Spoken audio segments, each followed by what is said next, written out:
I was the guy everyone brought into the room when things were already on fire, but somehow never the guy they promoted when it was time to hand out titles. You know that person?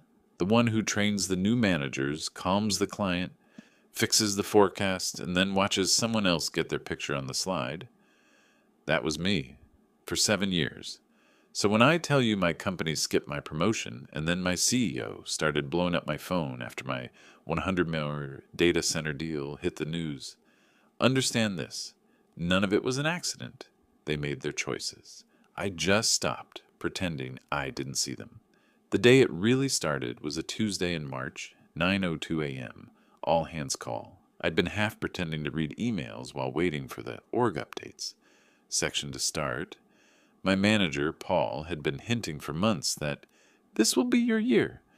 I'd hit my number 4 years straight, eaten 2 failed implementations that weren't even my fault, and was leading what everyone called the once-in-a-decade opportunity. A multi-year, 9-figure data center program for a Fortune 100 retailer. Director of Strategic Accounts. That was the title. Not glamorous to most people, but in our world it meant bigger deals, more autonomy, a seat in the rooms where decisions actually got made.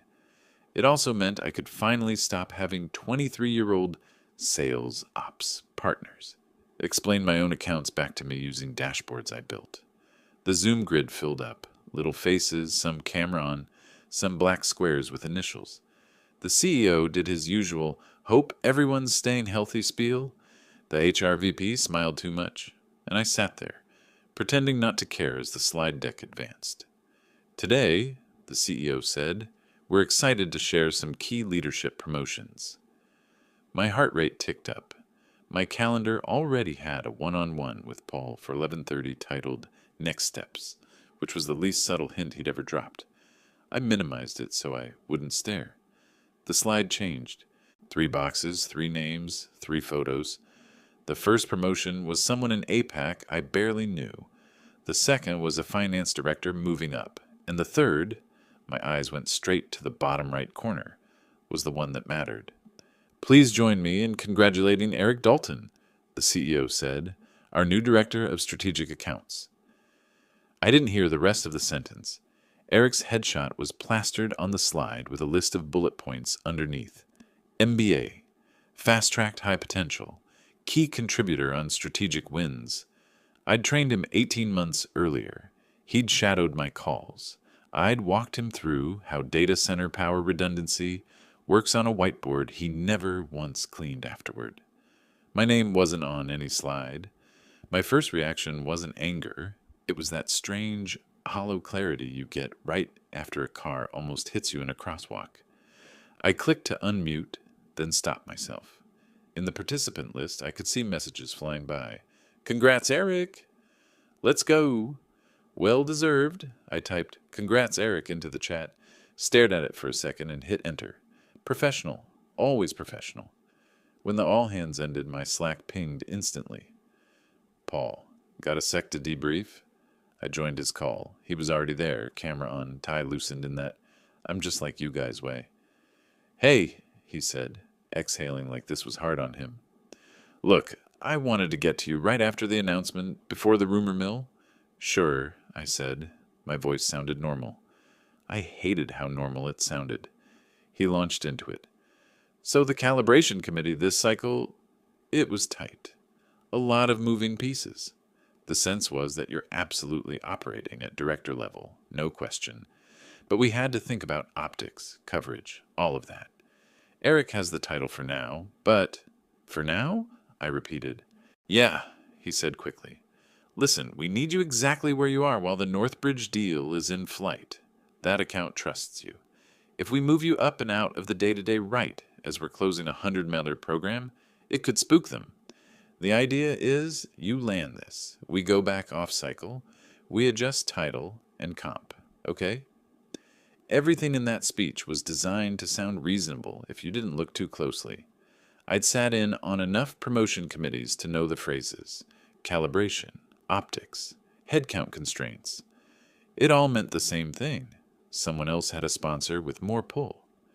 So the plan, I said slowly, is I keep doing director-level work without director-level pay or title, because changing my email signature might confuse the client. Paul winced. Don't say it like that. You know it's more nuanced. Sure, I said. Nuanced.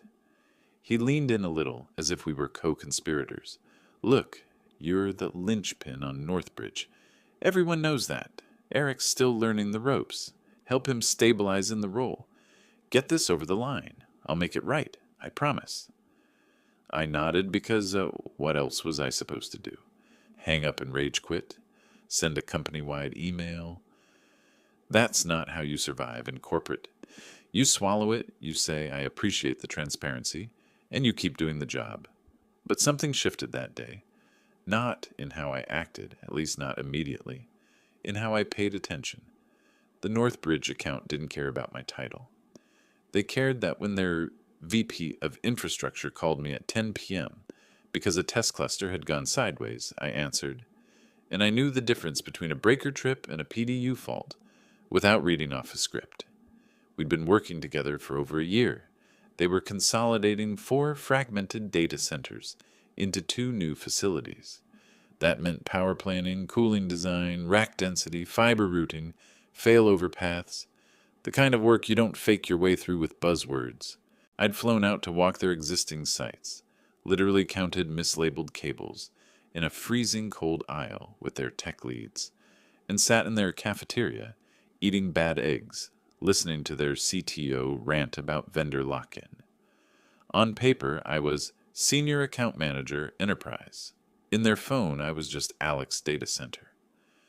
A week after the promotion announcement, I was on a Zoom with their CTO, a guy named Ravi, who had the permanent under-eye circles of someone who'd been on call since 2003. We were reviewing the latest iteration of the design, dual feed power, N+1 everything, staged capacity for their growth curve. He leaned back in his chair and said, You know, when this is all signed, our comms people are going to make a big song and dance about it. Biggest infrastructure investment we've made in a decade. They'll want to name names. Names? I echoed. Yeah. He shrugged. They like to quote the people who actually did the work. Our CIO, me, someone from your side. You, I assume. I laughed it off because that's what you do.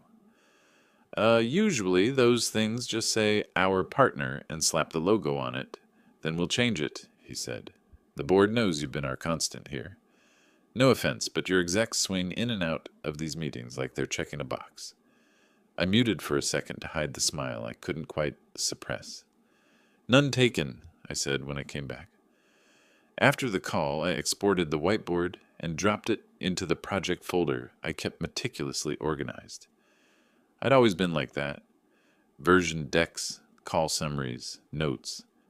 That afternoon, I created a new folder inside it, a private one not shared with the team. I named it simply Evidence. Every deck I built, every email where I laid out strategy, every time someone higher up forwarded my message with, as per below, and their name on top. Every calendar invite where I was host and someone else walked into the room 5 minutes late to own the narrative. I wasn't plotting revenge. I told myself I was just protecting myself in case something went wrong with the deal and they needed a scapegoat. But later, when that 100-matter announcement went public and my phone lit up with messages from people who'd barely remembered my name, it was that folder I thought about because it turned out I hadn't just been documenting a project. I'd been documenting exactly how much my silence was worth. The first sign something was shifting came quietly. Not dramatic, not cinematic. Just a tiny detail in a meeting that should have meant nothing.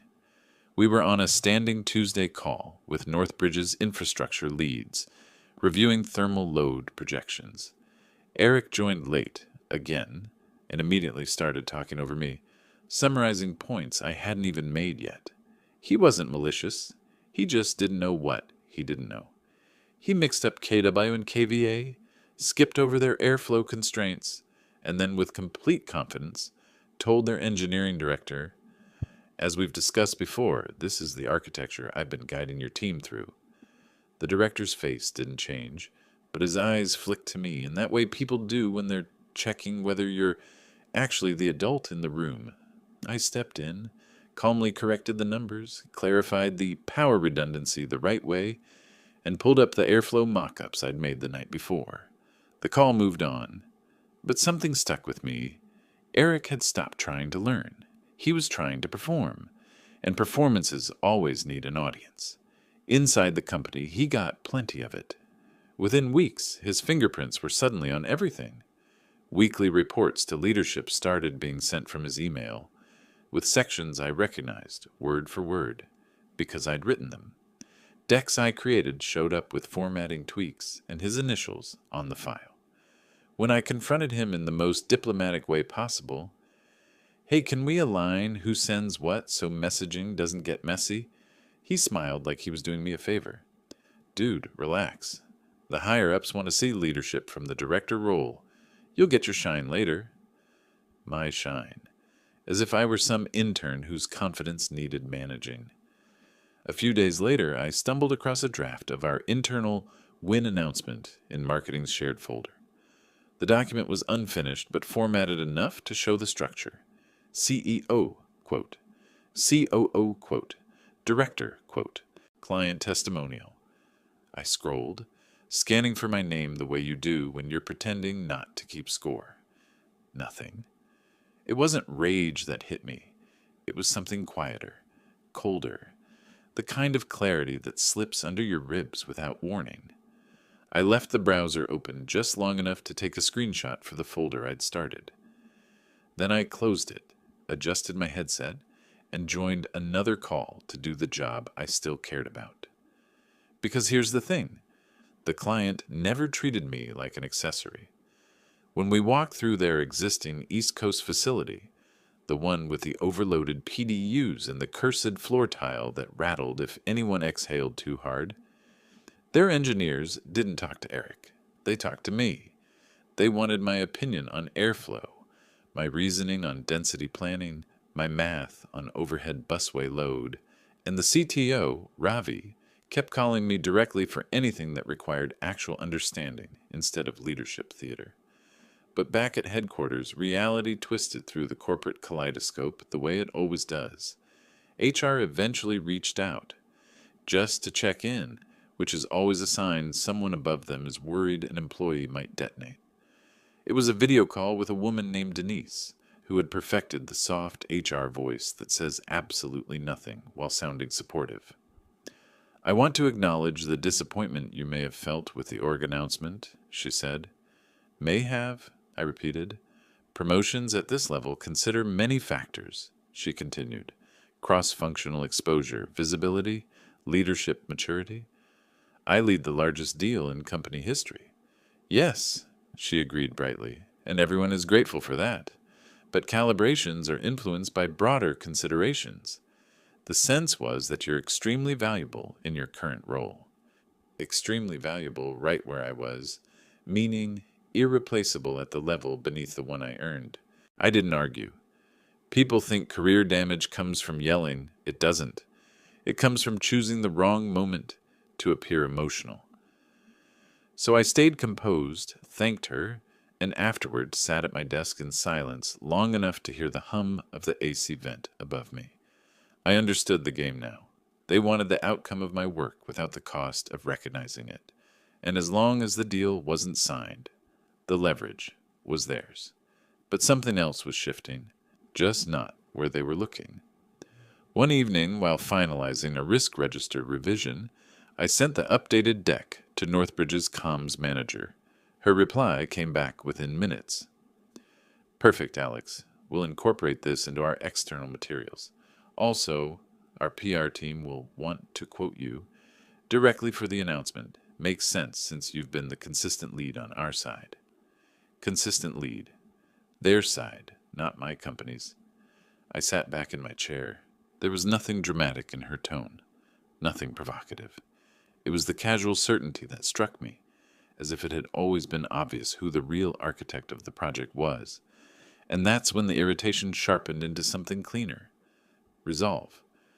That night, I opened my private folder, Evidence, and added everything from the past week.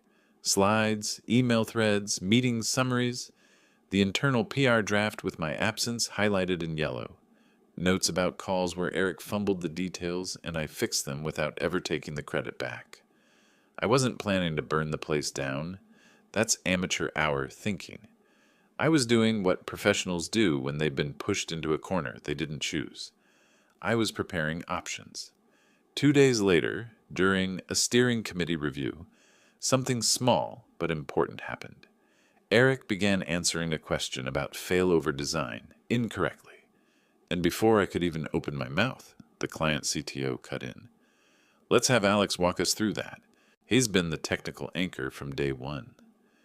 It wasn't said with malice toward Eric, just accuracy. I went through the solution calmly. Power path, isolation, cooling contingencies, workload migration windows. When I finished, Ravi nodded like someone settling into the truth. After the call, while logging the discussion notes, I paused for a moment, not to savor anything, just to acknowledge the shift. There are moments in corporate life when the story people are trying to write about you breaks against reality so hard it stops being sustainable. And that night, as I shut down my laptop, one thought settled in with quiet finality. I wasn't waiting for anyone to make it right anymore. I wasn't the grateful workhorse. I wasn't the stepping stone for someone else's career arc. If they wanted to pretend the deal was theirs, they should have thought about that before the people who actually mattered made it clear who they trusted. And I didn't know it yet. But the next decision they made, one tiny, predictable corporate decision, would cost them everything. The deal closed on a Thursday morning at 7:14 a.m. Eastern, not with champagne, not with applause, with a DocuSign alert popping up on my phone while I was half buttoning my shirt.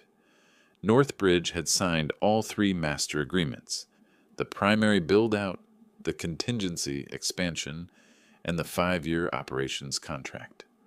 A full $100.4 million in total value, spread across phases that would keep our company busy and relevant for half a decade. I stood there for a moment, staring at the signature page. My own company didn't know yet. Eric and the exec team had been pushing to align messaging before any client announcements, which was corporate code for, we want to massage the story before the world hears it. But Northbridge didn't work on our timeline. At 7:23 a.m., I received a second email, this time from their communications director.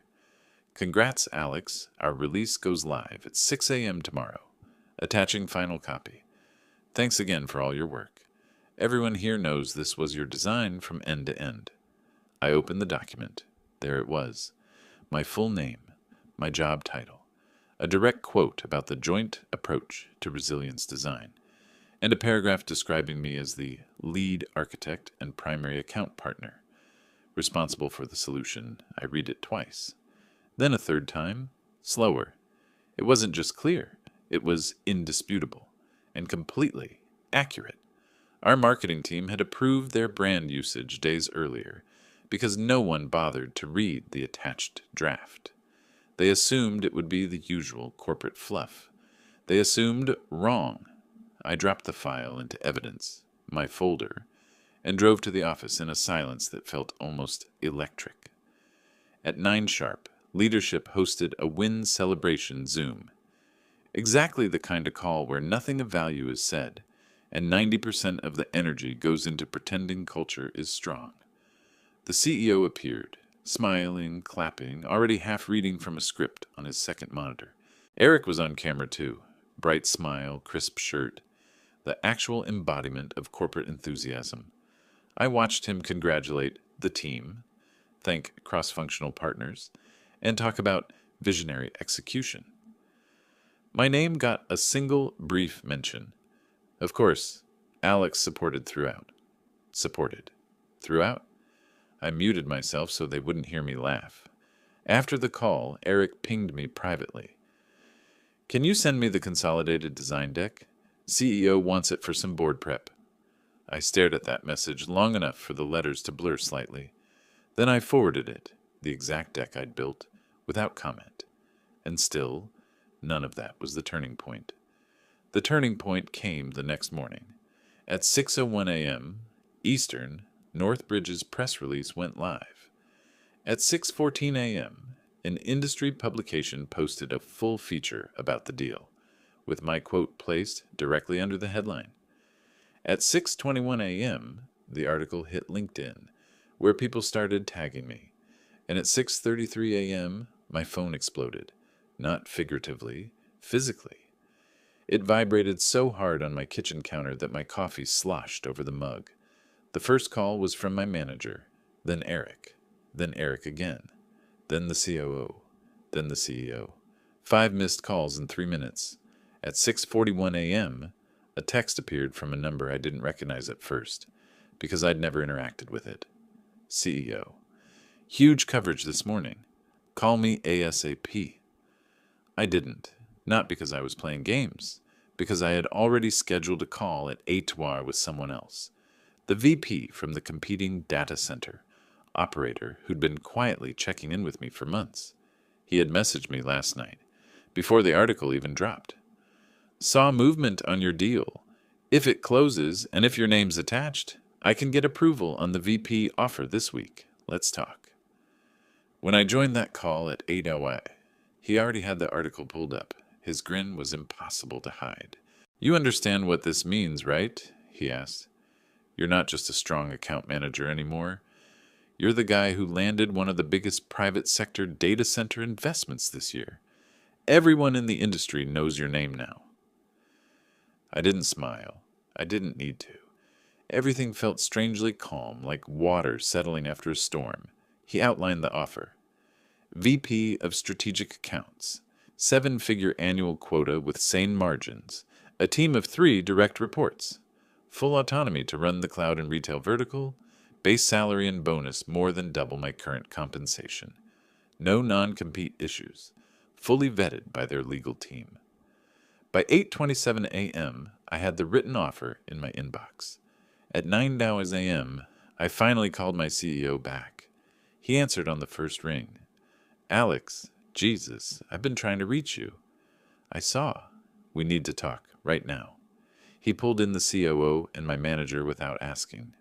Eric must have tried to join too because I saw the notification and watched the CEO decline it. The call began with corporate panic disguised as praise. This article is impressive. You clearly had more visibility with the client than we realized. The narrative puts you at the center of the project, which isn't wrong, but it complicates internal messaging. Complicates internal messaging. That told me everything about their priorities. My manager looked like he wanted to sink into his chair. The COO had the face of a man rehearsing who he would blame if this blew up. The CEO leaned forward. Alex, level with me.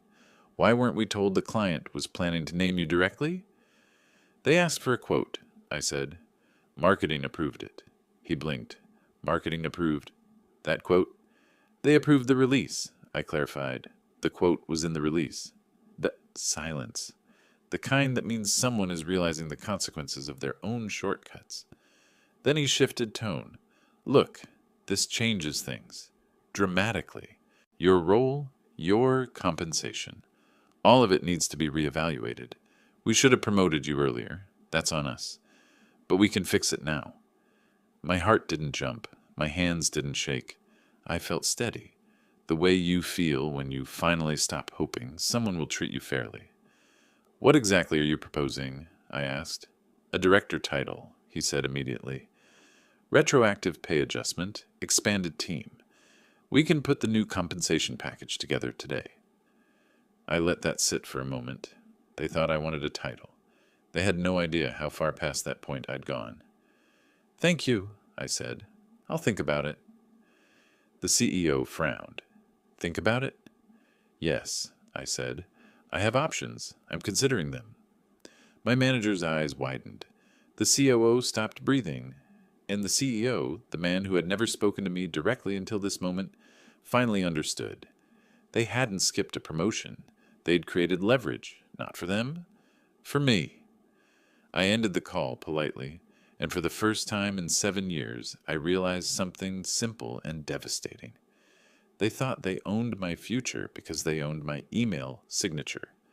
They were wrong, and by the time they understood how wrong, it would already be too late. I didn't resign that day. People think big decisions happen in a flash, like slamming a door or shouting, "I quit." That's TV logic. In real life, especially in corporate, you move with precision.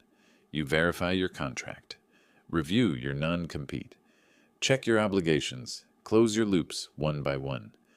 So on Friday morning, instead of marching into HR, I scheduled a call with our in-house legal counsel. We walked through my agreements line by line. No non-solicit restrictions beyond 6 months. No IP conflicts. The designs belonged to the company, not me, and I had no intention of taking them. No non-compete that would block me from joining a competitor in a different region. Everything was clean. By noon, I knew one thing with absolute certainty. The only leverage the company had ever counted on was my loyalty, and now it was gone. That afternoon, I requested a meeting with the CEO. When he joined the call, he looked less polished than usual. No blazer, collar slightly askew, the expression of a man who'd rehearsed 3 different speeches and didn't know which one to choose. "Alex," he started, "I want to revisit the package we proposed. We can go beyond director. We can consider a senior director track, equity, expanded scope, whatever it takes to show you're valued here." It would have worked 3 months earlier, but now it just sounded like retroactive damage control. "I appreciate the offer," I said, "but the issue isn't the title." He exhaled heavily. "I know you're frustrated, but we're fixing it. You'll have visibility, support, a direct line to me." "It's not frustration," I said. "It's clarity." He went still. I explained carefully and professionally, the way people do when they're no longer asking for permission. For years, I operated at a level the structure didn't acknowledge. The company benefited from that. You gave the title to someone else, and that decision shaped everything that followed. You can't reverse the trust lost in that process. "Not with money, not with a promotion," he swallowed. "So what are you saying?" "I'm resigning." Silence, long, dense, immovable. Not anger, not pleading, just the quiet realization of consequences arriving on schedule. Finally, he asked, "Is there anything I can say to change your mind?" "No," I said, "but I'll make the transition clean. Northbridge will be fully supported after I leave. I won't take anything from the company, and I won't solicit the account. You have my word." He nodded, defeated. "Send me the formal letter." I did. And just like that, after 7 years, the story they'd been writing about me ended, and the one I was writing for myself began. My last 3 weeks were calm. People often expect some dramatic walkout, but I chose the opposite. I documented every process, handed off every workflow, synced every thread. When Northbridge asked if I'd still be on their upcoming design workshop, I explained professionally that the company would assign a new lead. Ravi paused, then said quietly, "Well, that's their loss." On my final day, I walked out with nothing but a plant I regretted buying and a folder of harmless personal notes. No secrets, no documents, no drama. Clean exits travel farther. 3 months into my new role, VP of Strategic Accounts at a rival data center operator, I flew to Chicago for a conference. It was the first time I'd worn a badge with my new company's logo on it, and for the first time in years, my title actually matched the work I did.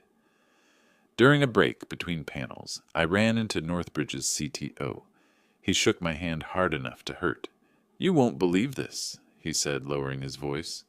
"We're planning Phase 2, Midwest expansion, and we want your team to bid."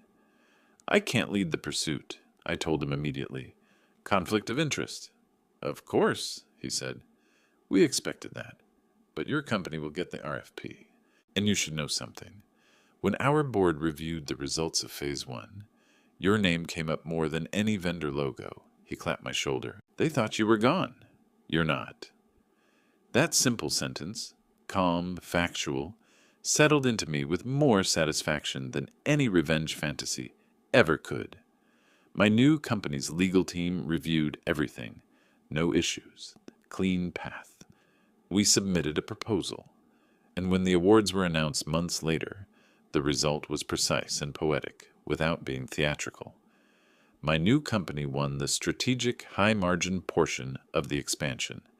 My old company won a smaller, lower-margin slice. Both wins were legitimate. Only one was earned on trust. I didn't celebrate. I didn't gloat. I didn't send screenshots to former colleagues. I just marked the date in my notebook and went back to work. 2 weeks after that, the CEO of my former company posted on LinkedIn about restructuring the strategic accounts organization to better align with performance. I didn't need inside information to know what that meant. They were rebuilding the structure around a hole they'd created themselves.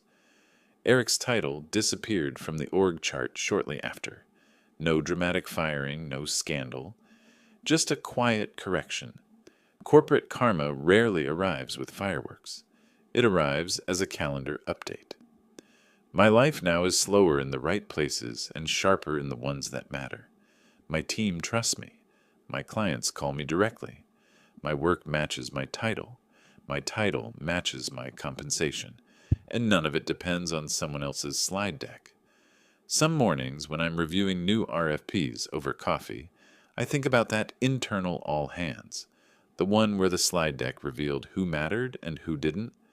Back then, I thought the company was defining my future. But the truth was simpler. They did not promote me.